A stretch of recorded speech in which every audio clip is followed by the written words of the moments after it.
She said, "If you don't buy me that $8,000 bag, we're done." In front of her friends at the mall, I said, "Then we're done," and walked away.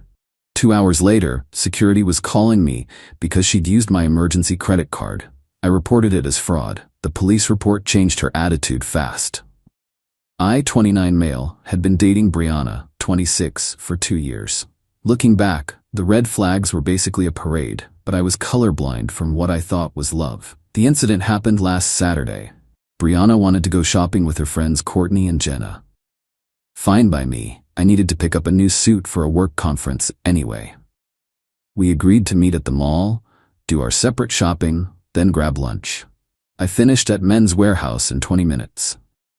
She texted saying they were at Nordstrom, so I headed over, found them in the handbag section, and immediately I knew something was up. Brianna had that look, the one where she's already decided she wants something and is just figuring out how to make it happen. "Babe, perfect timing." She grabbed my arm and dragged me to a display. "Look at this Bottega Veneta bag. Isn't it stunning?" I looked at the price tag. $8,200. "That's nice," I said, already backing away slowly. "Nice? It's perfect. And Courtney says it would go amazing with that dress I bought last month." Courtney nodded enthusiastically. "It's an investment piece. These actually go up in value." "No, they don't, but whatever. Brianna, that's $8,000 for a bag." "So, you make good money. You just got that promotion." "Yeah, a promotion to senior analyst, not CEO. That's like 2 months of rent." Here's where it got interesting. She turned to face me fully, hands on her hips, and in front of her friends, the sales associate, and about 6 other customers, she said, "If you don't buy me this bag, we're done." I'm serious. A real man would want to make his woman happy. Right, girls? Courtney and Jenna both nodded, smirking. Jenna actually said, "My boyfriend bought me a Chanel last month just because it was Tuesday." I looked at Brianna, really looked at her. 2 years together and she was ready to end it over a bag? "Then we're done." I turned and walked away. The silence behind me was deafening. Then I heard Courtney gasp and Brianna shriek, "Are you serious right now?" I kept walking, made it to my car, drove home and started packing her stuff. We didn't live together, thank God, but she had probably half her wardrobe at my place. 2 hours later, my phone rings. Mall security. "Sir, we have someone here who says she's your girlfriend. She attempted to make a purchase that was declined, and she's saying there must be a mistake with your credit card." My emergency credit card, the one I kept for actual emergencies. The one hidden in my home office that she didn't know about. "That's credit card fraud. I never authorized any purchase. I'd like to file a police report." "Sir, are you sure?" She's saying, "We broke up 2 hours ago. In your store, actually. Check your cameras. She has no authorization to use my cards." Long pause. "We'll need to contact the police then." "Please do." Update 1. Holy crap, didn't expect this to blow up. Let me fill you in on what happened after. So the police showed up at Nordstrom.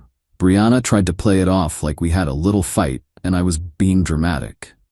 The officers weren't buying it, especially after 1. The security footage showed our confrontation and me leaving.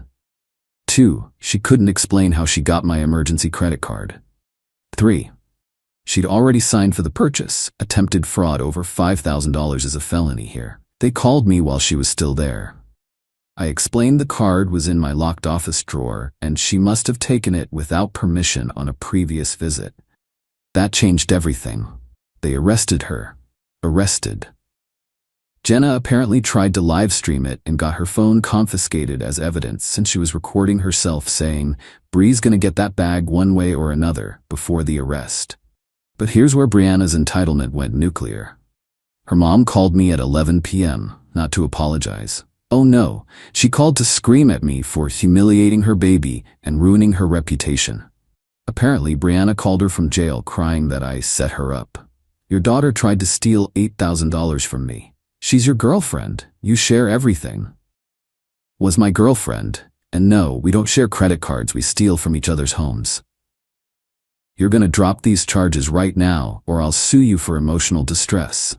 I laughed and hung up. Then Brianna's dad called. Different energy entirely. "Look, man to man, she made a mistake. You know how women get about shopping. Can't you just let this go? I'll pay you back. Your daughter committed felony fraud." That's not a shopping spree. That's a crime. You really want to ruin her life over a handbag? She ruined her life over a handbag. I just refused to be her victim. But the best part? Remember Courtney and Jenna?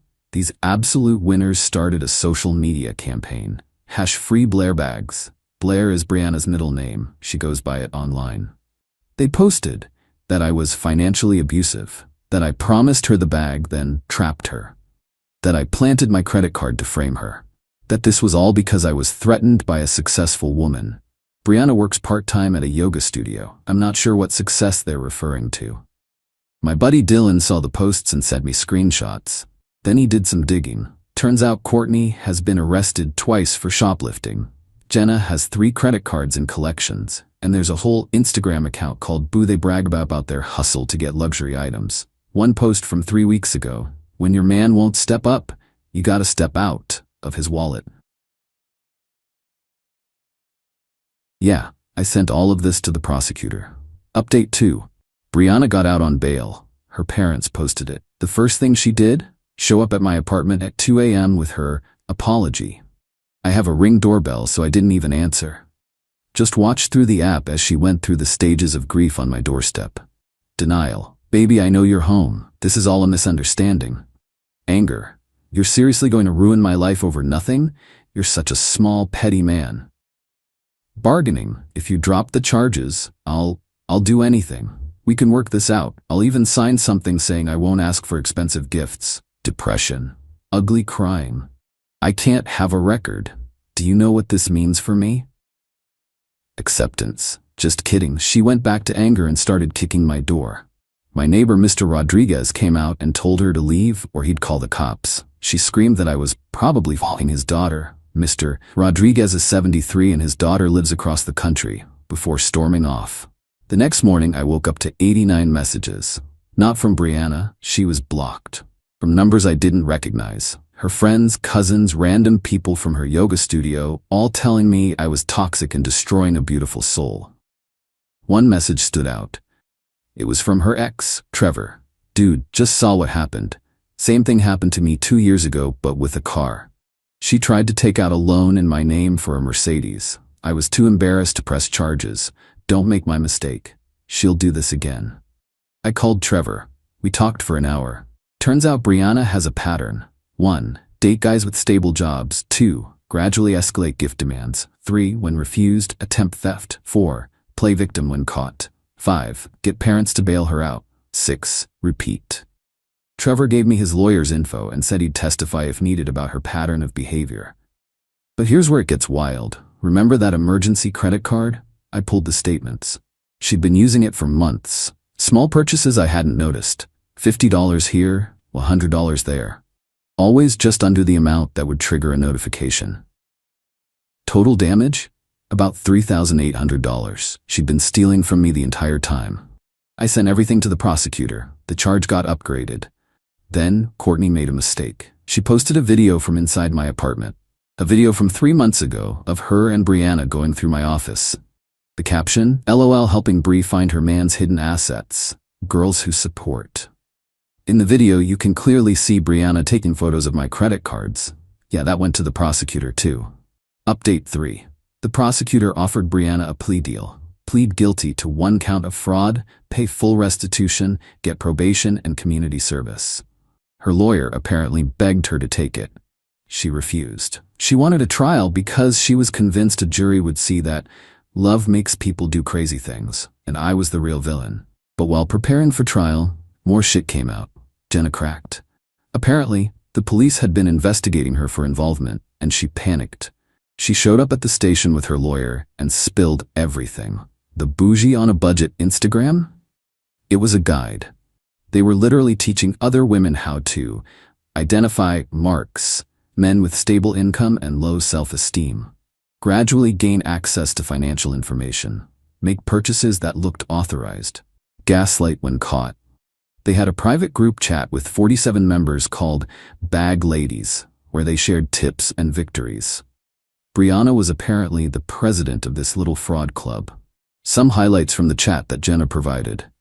Just convinced Mike that spending $5K on my birthday is normal. He actually apologized for questioning it. Pro tip: take pictures of his cards when he's sleeping. He'll never know. If they threaten to leave over money, they don't really love you anyway. The prosecutor was basically salivating. This wasn't just fraud anymore, this was organized crime. But Brianna's biggest mistake was yet to come. She went on a podcast. A podcast. Some relationship guru thing called Queens Don't Settle. She thought she was telling her side, but instead she admitted to taking the credit card. He left it where I could find it, that's basically permission. Admitted to the previous purchases. I was testing if he really loved me. Said I was financially abusive for not buying her designer items despite her emotional labor in the relationship. Claimed she was a victim of the patriarchy. The host, to her credit, looked increasingly uncomfortable and ended the interview early. She also sent me the raw recording where Brianna, thinking the mics were off, said, "I should have taken more when I had the chance. He owes me for 2 years of my life." Update 4. Trial prep was in full swing and Brianna's side was falling apart. Courtney got arrested. Turns out, inspired by Brianna's initial success with the bag purchase attempt, she tried the same thing with her ex. Except her ex had seen my Reddit posts, small world, and was ready. He'd already frozen his cards and filed a police report the moment she broke up with him over refusing to buy her jewelry. She got caught on camera stealing his backup debit card. With Courtney facing her own charges and Jenna cooperating with prosecutors, Brianna was isolated. But did that make her reconsider? Of course not. Instead, she doubled down. She started a TikTok series called Dating While Cancelled, where she tried to spin herself as a victim of toxic masculinity and financial abuse. The comments were not what she expected. "Girl, you stole his credit card. That's a crime, not a dating strategy. This is why I have trust issues." Imagine posting evidence against yourself while awaiting trial. The prosecutor added the TikToks to evidence. Her parents tried one more intervention. Her dad called me again, this time offering $50,000 to drop everything. "Mr. Hayward, your daughter stole from me for months, tried to commit fraud, and is now publicly defaming me. 50 grand doesn't even cover the damage to my reputation." "Then what do you want?" "I want her to face consequences for once in her life." He hung up, but her mom took a different approach. She showed up at my work. Security called me down to the lobby, and there she was, designer everything, fake tears already flowing. "Please," she started, loud enough for everyone to hear, "I'm begging you, she's our only daughter. This will ruin her life.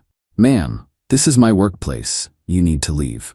Not until you agree to drop these ridiculous charges. She loved you. She loved my credit score." That triggered something. She went from fake tears to real rage. "You were lucky to have her. Do you know how many men wanted to date her? Real men who wouldn't cry over a little shopping." Security escorted her out, but not before she screamed, "You'll regret this. We have connections." Their connections turned out to be her brother-in-law, who was a personal injury lawyer. He sent me a cease and desist letter for harassment. My lawyer laughed so hard he actually cried.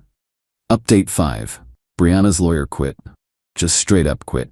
Apparently she'd been lying to him too, and when he found out about the podcast and TikToks, he filed to withdraw from the case citing irreconcilable differences in legal strategy. She had to get a public defender. This PD, bless his heart, took one look at the evidence and immediately tried to get her to take a plea deal. Any plea deal. But Brianna had a new strategy. She fired the public defender and decided to represent herself. Yes. You read that right. She watched a few episodes of Law & Order and decided she was ready. Her first motion to the court? To dismiss all charges because, and I quote from the filing, "The defendant and plaintiff were in a romantic relationship, which under common law creates an implied financial partnership whereby all assets are jointly accessible for the maintenance of said relationship's emotional equilibrium." The judge's response? Motion denied. Also, that's not what common law means. Meanwhile, the Bag Ladies group chat got leaked. Someone, probably Jenna trying to save herself, sent it to a drama YouTube channel. It went viral. Like, 2 million views in 3 days viral. Suddenly, I was getting messages from guys all over the country saying they'd been victims of similar schemes. One guy from Portland lost $30,000 over 6 months. Another from Miami had his identity stolen completely. A class action lawsuit started forming against the bag ladies. Guess who was named as the lead defendant? Brianna. But the absolute peak happened the day before trial. Brianna tried to flee. She packed up her car and was heading to Canada when she got pulled over for speeding. The cop ran her license, saw she had court the next day, and called it in. She tried to convince him she was just going on a little vacation to clear her head. With $40,000 in cash in her trunk and a one-way ticket confirmation on her phone, she got arrested for attempting to flee prosecution. No bail this time. Final update, y'all. The trial was something else. Brianna showed up in a green jumpsuit, county lockup chic, but somehow had managed to do full makeup. She'd also submitted a handwritten motion to the judge requesting to wear civilian clothes because orange wasn't her color. Denied. She'd also decided to continue representing herself, against literally everyone's advice. Her opening statement was, something. She started by saying she was a prisoner of love and that I had manipulated her into depending on him financially through aggressive generosity early in the relationship. The prosecutor asked her to explain what aggressive generosity meant. He would buy me things without me asking. He created an expectation. What things? Birthday gifts, Valentine's Day flowers, dinner, normal relationship gifts, aggressive ones. The prosecutor then showed the jury the credit card statements. Every single purchase she'd made without permission, highlighted and categorized. Brianna tried to object on the grounds that showing evidence was prejudicial. The judge had to turn away to compose himself. When it was my turn to testify, Brianna's cross-examination was basically her asking me increasingly unhinged questions. Isn't it true you never loved me? Objection, the prosecutor said. Relevance? Sustained. Isn't it true you made more money than me? Yes. So you admit you had financial power over me? I what? Isn't it true that you once said you'd buy me anything? When you had food poisoning and I said I'd buy you anything from the pharmacy, yes. Aha! So you lied about buying me anything. The judge finally stepped in. Miss Hayward, do you have any questions relevant to the actual charges?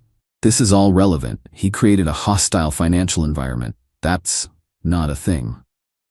Trevor testified about her pattern. 3 other exes came forward and testified via video link. Each told the same story, escalating financial demands, theft when refused, playing victim when caught. But the most damaging testimony came from Jenna. She brought receipts, literal receipts. The bag ladies had been requiring members to submit monthly earnings reports, showing what they'd extracted from their boyfriends. Brianna's reports showed she'd taken almost $50,000 from various men over 3 years, not including failed attempts like mine. Brianna's closing argument was just her crying and saying this was all a conspiracy because I was threatened by successful women, and that the jury should follow their hearts, not the law. The prosecutor's closing was just him pointing at the evidence table and saying, "She did it. We have proof." The end. The jury deliberated for 37 minutes, guilty on all counts. At sentencing, Brianna's parents hired a new lawyer to make a last-ditch effort.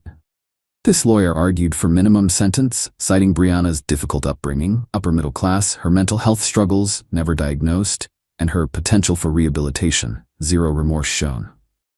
The judge wasn't having it. He said this was one of the most clear-cut cases of fraud he'd seen, aggravated by the attempt to flee and the complete lack of accountability. The sentence, 18 months in prison, 3 years probation, full restitution to all victims identified, and 500 hours of community service at a financial literacy nonprofit. Brianna screamed, "This is because I'm pretty, isn't it? You all hate pretty women." Her mom fainted. Her dad tried to rush at me, but was stopped by security. Courtney was in the gallery and tried to start a Free Brianna chant. She was the only one chanting. So where is everyone now? Currently serving her sentence. According to a mutual acquaintance who works at the prison, she's trying to start a business coaching program for other inmates. It's not going well. Her parents filed for bankruptcy after the class action lawsuit judgments. Her mom started a blog about surviving your child's incarceration that has 4 readers, all bots. Courtney pled guilty to her own fraud charges. Got probation, but violated it within a month by trying to steal from a Sephora. Currently serving 6 months. Jenna testified against everyone in exchange for immunity. Last I heard, she moved back in with her parents and is working at a call center. The Bag Ladies. 23 members have been charged with various forms of fraud. The Instagram account was used as evidence in multiple cases. It's been called the dumbest criminal conspiracy in state history by local news. Trevor and the other victims. We formed a support group. We meet monthly for beers and to share dating horror stories. Trevor's engaged now to a kindergarten teacher who, in his words, thinks a designer bag is the reusable one from Whole Foods. I'm doing great, actually. Therapy helped me recognize the red flags I ignored. I'm dating someone new. Her name's Amy, she's an accountant, and she insisted on splitting the check on our first date. When I bought her flowers last week, she almost cried from happiness. It's nice dating someone who appreciates gestures rather than demands them. The emergency credit card? Canceled and replaced. Now it's in an actual safe. The best part? Last week I got a letter from Brianna through her lawyer. She wanted to apologize and hope we could start fresh when she got out because she's learned so much about herself. I sent back a one-word response, no. Her lawyer actually called me and said, "Good call, man. Between you and me," she asked if you were still single in the same conversation. To everyone asking if I regret pressing charges, absolutely not. She's exactly where she needs to be. The fact that she tried to steal $8,000 after already stealing thousands in small purchases? The fact that this was her business model? Nah, no regrets. Sometimes people show you who they are. When they do, believe them. And when they commit felony fraud, press charges. Thanks for following this absolute train wreck.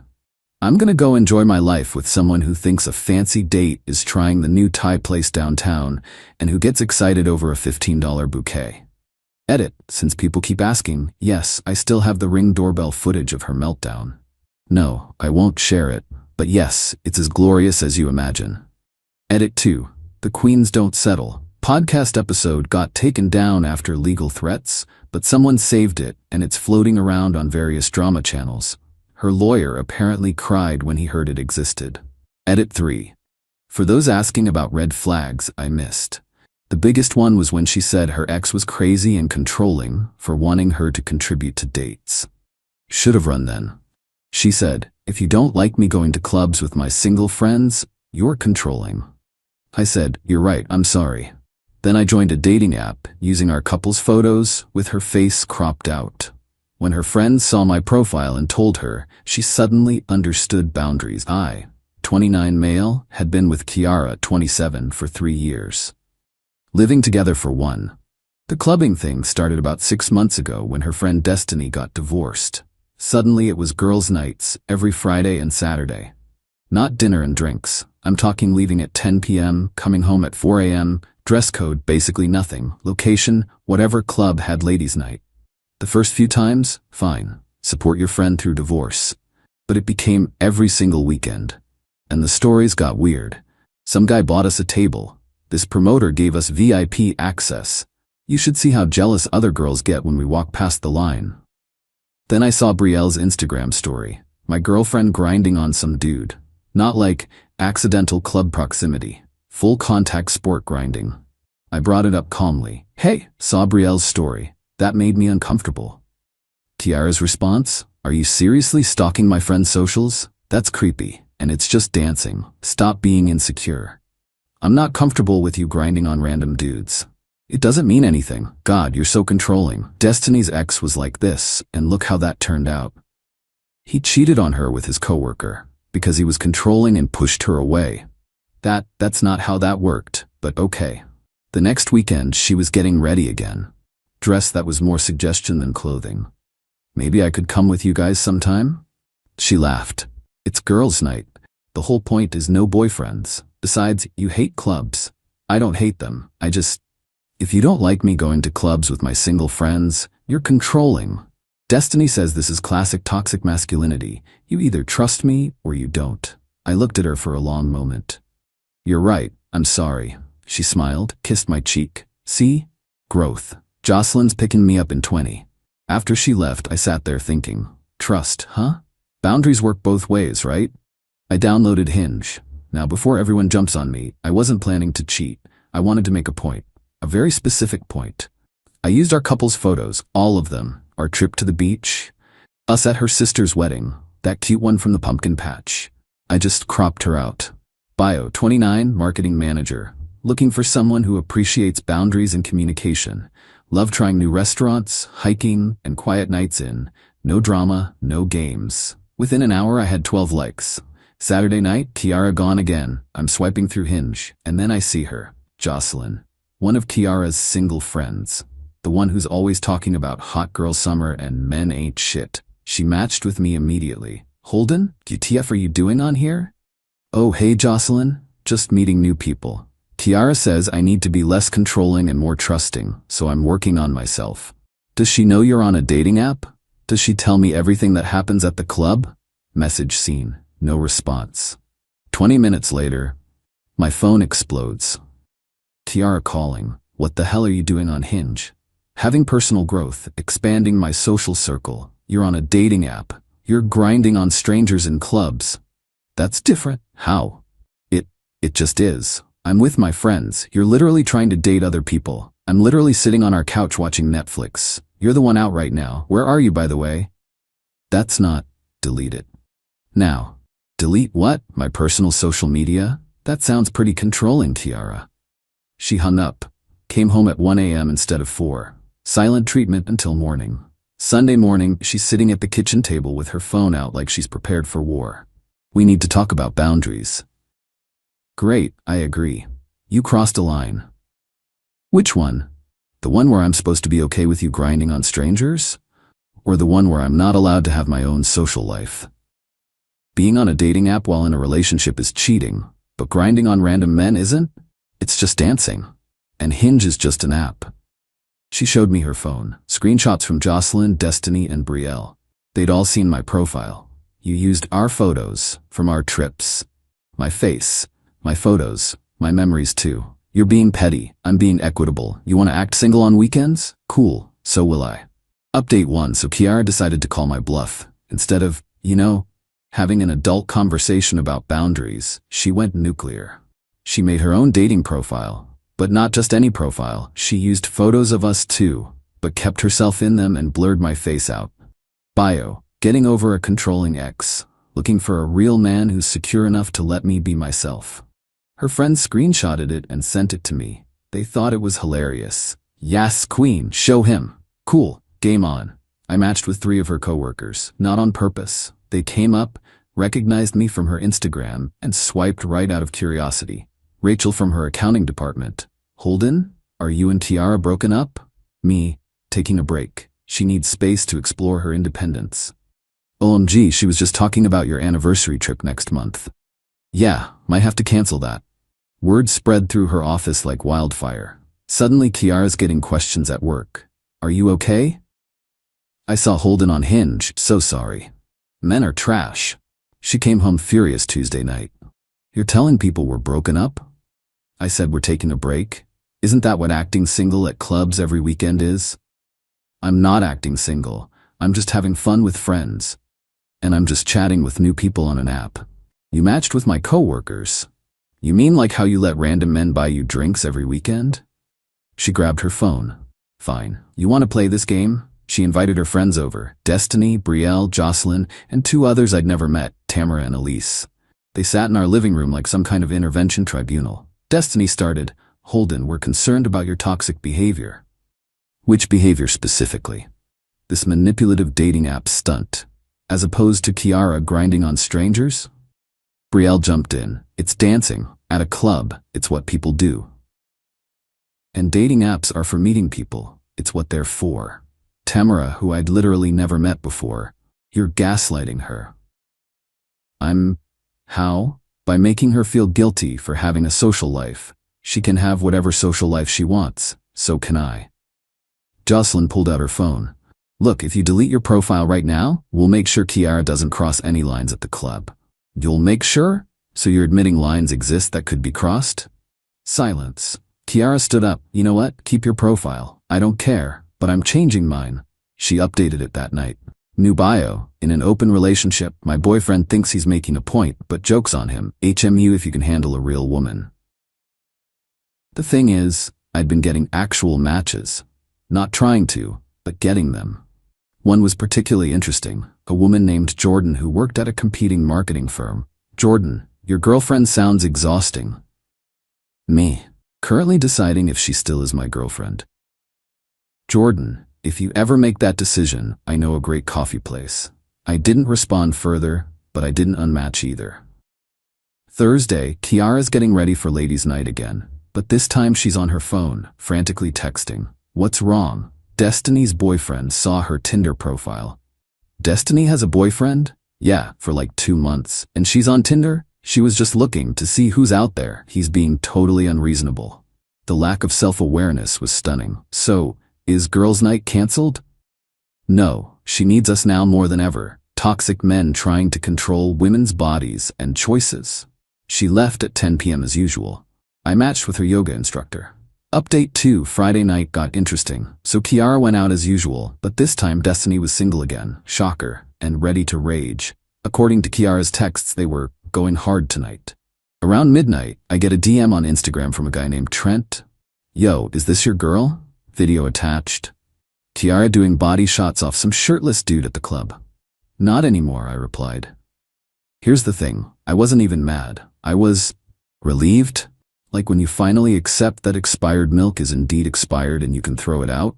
I screenshotted everything. Then I did something petty. I updated my Hinge profile with a new photo, one from earlier that day at the gym. Caption, single and ready to mingle. Ex thought boundaries were controlling. I thought body shots with strangers were cheating. Weird how perspectives differ. Within minutes, Jordan messaged, so you made that decision? Apparently it was made for me. Coffee tomorrow, 2 p.m.? Absolutely. Kiara came home at 5 a.m. Not drunk, but riding that post-club adrenaline high. Crazy night. Destiny hooked up with this promoter who might get us into. I showed her my phone, the video. Her face went through about 6 different emotions. That's not what it looks like. It looks like you're licking tequila off a stranger's abs. It was a dare. The girls dared me. It meant nothing. Cool. Then you won't mind that I have a coffee date tomorrow. A what? Date, coffee tomorrow, 2 p.m. You can't go on a date. We're together. Are we? Because you're doing body shots off strangers. That's different. It was a joke, a game. And dating apps are games too, right? That's what you said when you made your profile. She started crying, but not sad crying, angry crying. You're doing this to punish me. I'm doing this because you've shown me repeatedly that you want to be single on weekends. I'm just making it full time. I don't want to be single. I just want to have fun with my friends. And now you can, every night, from your own place. That stopped her cold. My own place? Yeah, we're done. I'll give you 30 days to find somewhere else. You can't kick me out. I live here. You're not on the lease. You pay me rent month to month. Legally, you're my tenant. 30 days notice. She went ballistic, called Destiny, Brielle, Jocelyn, had them all on speaker doing a group call meltdown. He's evicting me. That's illegal. It wasn't. Call the cops. For what? He can't do this. I could. Saturday morning she was still in bed when I left for coffee with Jordan. I left a formal 30-day notice on the kitchen counter, had it notarized and everything. Coffee with Jordan was nice, really nice. She was funny, direct, had her life together. We talked for 3 hours. So your ex really thought grinding on strangers was fine, but dating apps were cheating? The cognitive dissonance was impressive. My ex thought watching porn was cheating, but sliding into Instagram models' DMs was networking. We laughed about it, made plans for dinner Wednesday. When I got home, Kiara had printed out tenant rights from some random website. You have to give me 60 days. That's for year-long leases, your month-to-month 30 days. Where am I supposed to go? Destiny's single now. You can be roommates. Her place is a studio. Sounds cozy. Sunday she tried a different approach. Full makeup, sundress, made my favorite breakfast. Baby, we can work this out. I'll stop going to clubs. You shouldn't have to change who you are for me. That would be controlling. Why? I want to change. I see now that I was wrong. What specifically were you wrong about? I should have included you more. That's it? Not the grinding, not the body shots, not calling me controlling for having boundaries. Those two, all of it. I'm sorry. Cool. Still have coffee plans Wednesday, and you still need to move out. The entitlement started ramping up Monday. She group texted our mutual friends that I was financially abusing her by making her homeless. Left out the body shots part naturally. Our friend Mike texted me, "Bro, Kiara says you're kicking her out for going to girls' nights?" I sent him the video. "Oh yeah, nah, you're good, man." Tuesday, I came home to find she'd changed her relationship status on Facebook to "It's complicated" with a long post about toxic masculinity and men who can't handle strong, independent women. I commented with the body shot video. She deleted the post within 5 minutes. Update 3. So Kiara refused to look for apartments. She was convinced I'm to my senses, and this was all a rough patch. Instead, she doubled down on the entitlement. Thursday, she invited her mom over without telling me. I came home to Gloria sitting on my couch looking disappointed. "Holden, Kiara tells me you're having issues." "Gloria, did she tell you about the body shots?" "The what?" I showed her the video. Gloria's face was magnificent. Went from righteous mother bear to horrified disappointment. "Kiara Marie!" "Mom, it was just, you're doing this and mad at him?" Plot twist I didn't see coming. Gloria turned to me. "I'll help her pack." But Kiara wasn't done. Friday afternoon, while I was at work, she did something special. She threw a goodbye party at my apartment, invited 20 people, posted it on her Instagram story. "Last party in this prison." My neighbor texted me videos. Music blasting, people on my balcony, someone definitely smoking inside. I called the police for a noise complaint. Didn't mention I lived there. Cops showed up. Kiara tried to explain it was her apartment, but her name wasn't on the lease she couldn't produce. Party got shut down. 3 people got cited for public intoxication. I came home to a disaster. Bottles everywhere, burn mark on my coffee table, someone had thrown up in my bathroom. I took photos of everything. Then texted Kiara. She was at Destiny's. "You have 48 hours to return the apartment to its original condition, or I'm deducting cleaning and damages from your security deposit." I didn't pay a security deposit. The $500 you gave me when you moved in? That was a deposit. You said that was for groceries. I said it was for move-in costs. I have the Venmo receipt. She came over Saturday with Destiny, Brielle, and Jocelyn to clean. They were pissed. Not at the mess, at me for making a big deal about nothing. While they cleaned, I went on my 3rd date with Jordan. We went hiking. She mentioned she'd been apartment hunting. Found this amazing 2-bedroom, move-in ready next month. That's awesome. Where? She told me the complex. It was the same building Destiny lived in. The universe has a sense of humor. Sunday was eviction deadline day. Kiara had done nothing to pack. She was sitting on the couch in my old college hoodie, eating cereal. "I'm not leaving." "Okay." I started moving her stuff to the curb, physically carrying boxes of her things outside. "What are you doing?" "You said you're not leaving, so your stuff is." "That's illegal." Actually, after 30 days notice, if a tenant refuses to vacate, their belongings can be removed. I Googled it. She called Destiny. "He's throwing my stuff on the street." Destiny showed up with her new boyfriend, the promoter from the club. Dude looked at me, looked at the situation, and said, "Babe, maybe we should help her move instead?" Even he got it. They spent 3 hours loading Destiny's car. Kiara cried the whole time. Not sad tears. Angry, entitled tears. The kind when someone's mad that consequences exist. "You're going to regret this?" Doubt it. "I was the best thing that ever happened to you." "You licked tequila off a stranger." "It was a dare," the promoter guy chimed in. "Wait, you did body shots at the club? That's wild. I was there that night." Destiny glared at him. Not helping Trey. As they drove away, Kiara yelled out the window, "Jordan's using you for a rebound." Cool. Still better than being used as an ATM for weekend clubbing. Monday, she started the smear campaign. Posted on every social media platform about her narcissist ex, who couldn't handle a strong woman, and tried to control her with financial abuse. Nobody bought it. Know why? Because Jocelyn, sweet gossip-loving Jocelyn, had already told everyone about the dating app war. It was apparently the most entertaining drama in their friend group all year. Also, that video of the body shots had somehow made its way around. Trent, the guy who sent it to me, he was friends with half the city apparently. Tuesday, Kiara's dad called me. Holden, what's this about body shots? Sir, did Gloria not tell you? Tell me what. She just said Kiara was being an idiot and needed to grow up. I sent him the video. Long pause. You need any help changing those locks? Already done, but thank you. Good man.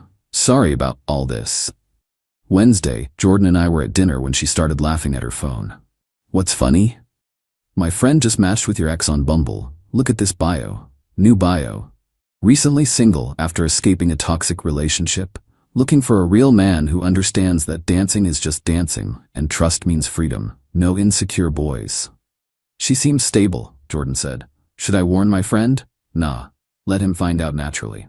Thursday. The final pettiness. Kiara had forgotten she was logged into my Netflix. I could see she was watching How to Get Away with Murder at Destiny's. I changed the password, got a text immediately. Seriously? You wanted independence. Netflix is $15.99 a month. You're so petty. You're so single. Final update. So a month later, here's where everyone ended up. Kiara lasted exactly 1 week at Destiny's studio before they had a massive fight. Apparently, Destiny's promoter boyfriend Trey was there constantly, and Kiara felt uncomfortable with him around. The same Kiara who thought grinding on strangers was just dancing suddenly had boundaries when it was her friend's boyfriend walking around shirtless. She moved back with her parents. Gloria makes her pay rent, but here's where the entitlement reached its peak. 3 weeks after moving out, she showed up at my door at 11 p.m. In that dress, the one she wore to clubs. I miss you. Cool. Can we talk? We're talking. Inside? Nope. She actually tried to push past me. I just stepped back and closed the door. She stood outside knocking for 20 minutes. I know Jordan's not there. Her car isn't here. She took an Uber. We're having wine night. That was a lie. Jordan was at her place, but Kiara didn't need to know that. You replaced me that fast? You replaced me every weekend at the club, just returning the favor. She left a note under my door. You'll never find anyone who loves you like I did. I texted her. That's the point. The friend group imploded. Destiny and Brielle had a falling out because Brielle hooked up with Trey after he and Destiny broke up. Lasted 3 weeks. Shocker. Jocelyn started dating one of my matches from Hinge who unmatched me when he found out I was just making a point. No hard feelings. Dude seems nice. Tamara and Elise, the 2 friends I'd never met, turns out they weren't even friends. They were girls from the club that Kiara had met twice. She brought strangers to confront me in my own apartment. The best update? Kiara tried to get back on the dating apps for real this time. But remember all those coworkers who saw my profile? They told everyone at her office about the whole drama. She became the office cautionary tale about work-life boundaries. She also got written up at work for excessive social media use after HR found her Instagram stories from the club tagged during a sick day. Last week, I ran into her at a grocery store. She was with Gloria, who waved at me enthusiastically. Kiara tried to pretend she didn't see me. Gloria loudly said, "Oh, Holden? How's Jordan?" Kiara, "Look, it's Holden." Kiara mumbled something about checking the car and practically ran to the parking lot. Gloria winked at me. She's in therapy now, finally admitting she has accountability issues. Good for her. You know, I always liked you. You never let her get away with her bullshit nonsense. As for me and Jordan, we're good. Really good. She has this wild concept of going out together on weekends. Revolutionary, I know. She also has healthy boundaries. Doesn't need to grind on strangers for validation. Thinks couples should, act like couples. My favorite part, when her friends invite her to girls' night, she says, "Sure, Holden, you and the guys should do something too." Like a normal person. Last thing, Kiara's still using dating apps.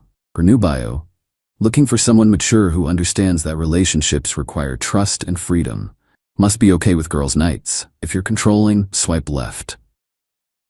Jordan's friend matched with her just to see. First message from Kiara, "Do you go to clubs? It's important that my partner supports my social life." He unmatched immediately. Oh, and that video of the body shots? It became legendary in our extended friend group. Someone made it into a GIF. It's now the standard response whenever anyone says, "It doesn't mean anything," in the group chat.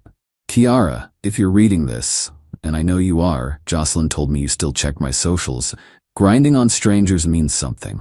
Body shots mean something. Boundaries mean something. And controlling? That word doesn't mean what you think it means.